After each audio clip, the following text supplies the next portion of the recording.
Good morning. So, back when the world was young and I was in high school, in Southern California in the mid-70s, I was a distance runner. I ran cross country and track.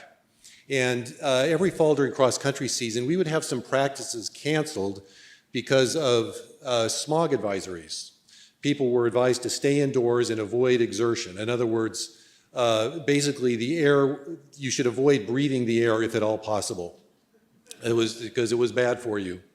In those days, there were over 100 stage 1 smog alerts in the LA basin every year in, year out. In the past decade, the number of stage 1 smog alerts has been 0. There has been a lot of progress. It's a different atmosphere in Southern California. How did that happen? The answer is boring. Let me just start with the words Southern California Associations of Government, and you can set your snooze alarm. But the fact is that it's over years and decades, all kinds of agencies and dozens of municipal governments, county governments, state government, federal agencies, legislatures, business interests had a lot of meetings and just chiseled away at a very complicated problem, and it worked. The warnings that you heard over the years from conservatives that dealing with this problem would smother the economy under the heavy thumb of clean air regulations didn't really happen. The warnings you heard from liberals that you could not deal with this problem without starting to wean ourselves from cars, develop more of a mass transit practice, start to make housing denser and closer to workplaces. That so didn't happen. There are more people driving more cars, more miles in Southern California than ever before, and yet you can breathe. The air is clean. So something has worked. Let's roll forward now to the present day and look at climate change, for example. Huge problem. Stakes are really very high. The complex of jurisdictions of public and private interests around the world is almost unimaginably complex. I have no idea, how we will solve this problem or adapt to it, probably some combination of the two. But I do know this, we have solved problems like this before. Do you remember the hole in the ozone? Flashing back to the 70s, just quick refresher, ozone, that layer that protects us from the sun's most harmful rays. Scientists in the 70s began surmising that aerosols and refrigerants, CFCs, were eroding it. Then in the 80s, they discovered that, in fact, there was this huge gaping hole in the ozone layer over the Antarctic that was growing rapidly. Again, a polarized issue. There were some scientists warned that not only were we at risk of epidemics of skin cancer and cataracts, but also basically all of biological life could be affected in unforeseen ways. On the other hand, we had Interior Secretary Don Hodel suggest that we could just wear hats and slather on the sunscreen and avoid regulation. But those divides were bridged. The world actually got its act together. We had the Montreal Protocol in 1987, and it worked. Last fall, a scientist published a study showing that the ozone layer was in fact healing over, and we would be back to historical normal by mid-century. So stuff works. Even government can work. So what goes wrong? Why does it feel like we're so far apart and so dysfunctional?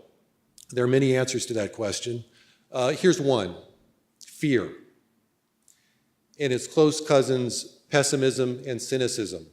Pessimism that we can't solve these problems, that we can't work it out.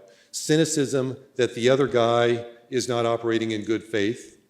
And fear that our team will lose, probably, and they will win, probably by cheating.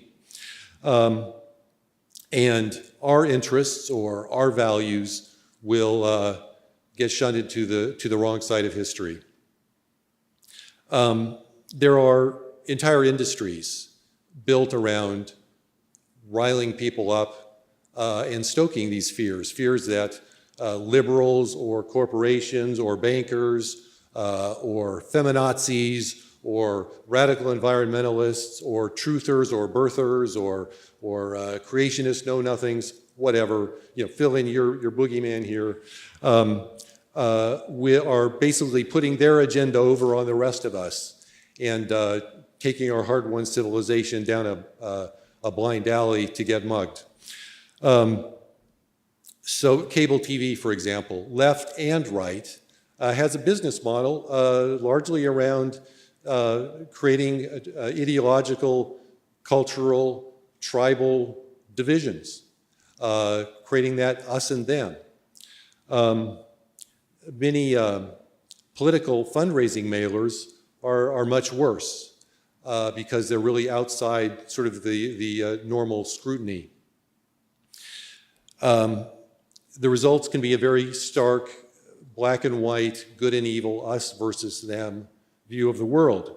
The mechanics of politics are part of the problem too. When you have chronically low turnouts, as we do in this country, the game has become less about winning over the swing voter in the middle and more about mobilizing your base, get them to turn out. And that produces a different kind of politics. Also, we have, at the national level at least, we have a very competitive political system. That's a good thing. But the result, when you have major power swings from in control of Congress and the White House, and some very close elections, it creates a more hyper and aggressively partisan politics because everybody feels the other guy breathing down their neck all the time. So there's a lot at stake. So what can we do about it?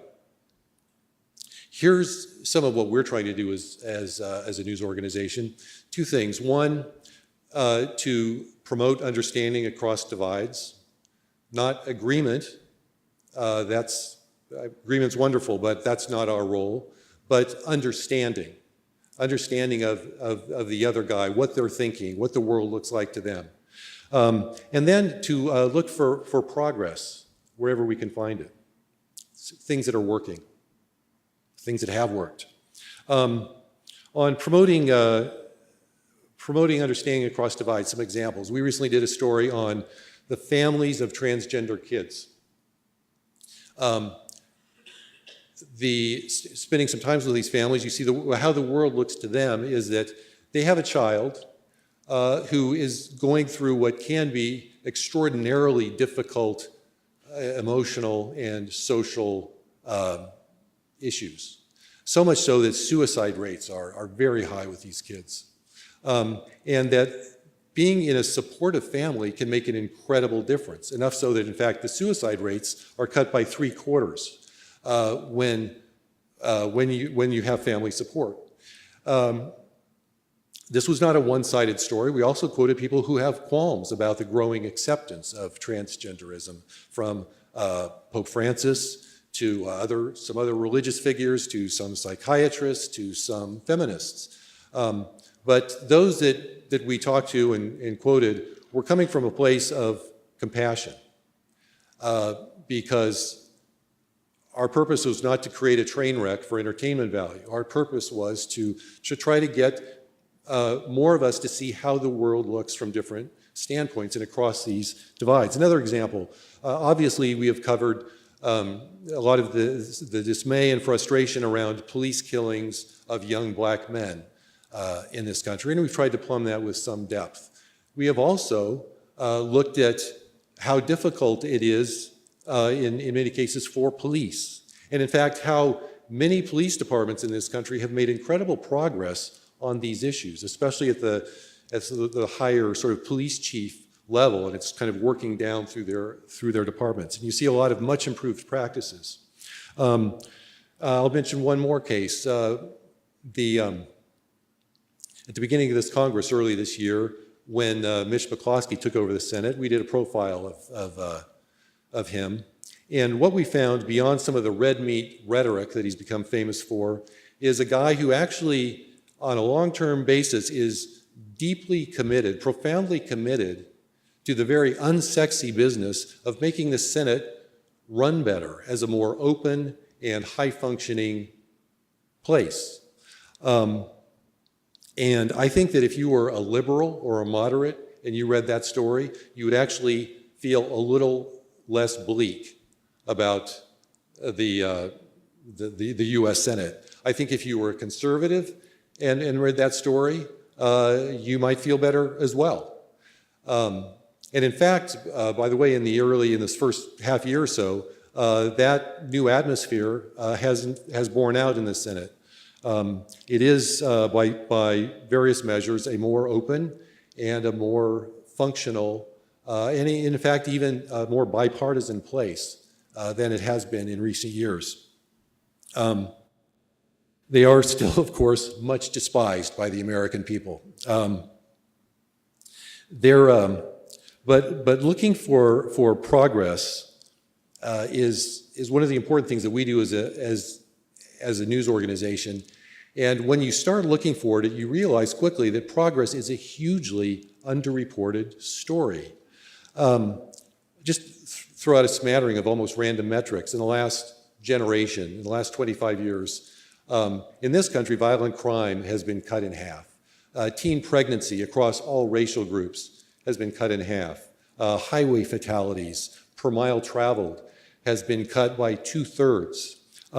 More globally, this past year, we recently found out, was the first year when the world had net positive economic growth and no increase in global emissions.